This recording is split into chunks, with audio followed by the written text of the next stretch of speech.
നിങ്ങളെ എങ്ങനെയാണോ ട്രീറ്റ് ചെയ്യുന്നത് അതുപോലെ ആയിരിക്കും മറ്റുള്ളവർ നിങ്ങളെ ട്രീറ്റ് ചെയ്യുന്നത്. മനസ്സിലായോ? പറയാം. ഇത് ആരെയും ബ്ലെയിം ചെയ്യുന്നതല്ല. ഇതാണ് പാറ്റേൺ ഓഫ് എനർജി എന്ന് പറയാം നമുക്കിതിനെ. മറ്റുള്ളവർ നിങ്ങളോട് എങ്ങനെ നിങ്ങളെ കാണണം അല്ലെങ്കിൽ എങ്ങനെ നിങ്ങളോട് ബിഹേവ് ചെയ്യണം എന്ന് നിങ്ങൾ തന്നെയാണ് പഠിപ്പിക്കുന്നത്. ഫോർ എക്സാമ്പിൾ, നിങ്ങൾ തന്നെ അവരുടെ ബിഹേവിയറിൽ ടോക്സിക് കാര്യങ്ങളുണ്ടെന്നുണ്ടെങ്കിൽ നിങ്ങൾ ക്ഷമിക്കും, അല്ലേ? നിങ്ങളൊരു നോ പറയാത്തത് കൊണ്ട് അവർ എന്താണോ ടോക്സിസിറ്റി ഉള്ളത് അത് റിപ്പീറ്റഡ് ആയിക്കൊണ്ടേയിരിക്കും. അപ്പം അതായത് നിങ്ങളെ തന്നെ കൺസിഡർ ചെയ്യുന്നില്ല. നിങ്ങൾ പീപ്പിൾ പ്ലീസിങ് ആയിട്ട് നിൽക്കുമ്പോൾ എന്ത് സംഭവിക്കും?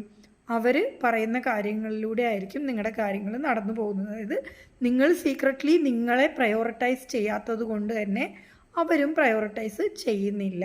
പിന്നെ വേറൊരു കാര്യം, നിങ്ങളുടെ ഇന്നർ സെൽഫ് ടോക്ക് എന്ന് പറയുന്നത് ഭയങ്കര ഹാർഷാണെങ്കിൽ, അപ്പോൾ നമ്മളെക്കുറിച്ച് തന്നെ എനിക്കത് പറ്റത്തില്ല, ഞാൻ ഇങ്ങനെയാണ്, എൻ്റെ ജീവിതം ഇങ്ങനെ ആയിപ്പോയി, ഇങ്ങനെ കുറേ മോശമായിട്ടുള്ള നമ്മളെക്കുറിച്ച് തന്നെ ഒരു മതിപ്പില്ലാത്തൊരവസ്ഥ അത് നമുക്ക് ഉണ്ടെങ്കിൽ പിന്നെ എങ്ങനെയാണ് മറ്റുള്ളവർക്ക് നമ്മളെക്കുറിച്ചൊരു മതിപ്പുണ്ടാവുക?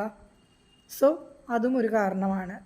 നിങ്ങളെക്കുറിച്ച് എന്താണോ വിശ്വസിക്കുന്നത്, നിങ്ങളുടെ ആ വിശ്വാസത്തിനെ ലോകത്തിൽ നിന്നും, അതായത് നമ്മുടെ ചുറ്റുപാടിൽ നിന്നും നമ്മുടെ ബ്രെയിനിലെ റെറ്റിക്കുലർ ആക്ടിവേറ്റിംഗ് സിസ്റ്റം എന്ത് ചെയ്യും? ഫിൽട്ടർ ചെയ്യും. എന്നിട്ട് എന്താണോ നിങ്ങളുടെ വിശ്വാസം അത് മാത്രമായിരിക്കും നിങ്ങളുടെ ബ്രെയിനിൽ ഉണ്ടാവുക.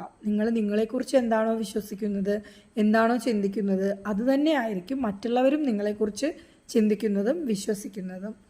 നിങ്ങളോട് അതനുസരിച്ചായിരിക്കും ബിഹേവ് ചെയ്യുന്നതും. So be kind to yourself and the rest of the world will be. അപ്പോൾ എല്ലാവരും അവരവരെ കൂടുതൽ സ്നേഹിക്കുക, പ്രയോറിറ്റൈസ് ചെയ്യുക. എങ്ങനെയാണോ സ്വന്തമായിട്ട് നമ്മളെക്കുറിച്ച് ചിന്തിക്കുന്നത് അതുതന്നെ ആയിരിക്കും മറ്റുള്ളവരും നമ്മളെക്കുറിച്ച് ചിന്തിക്കുന്നതും നമ്മളോട് പെരുമാറുന്നതും എന്ന് മനസ്സിലാക്കുക. Thank you.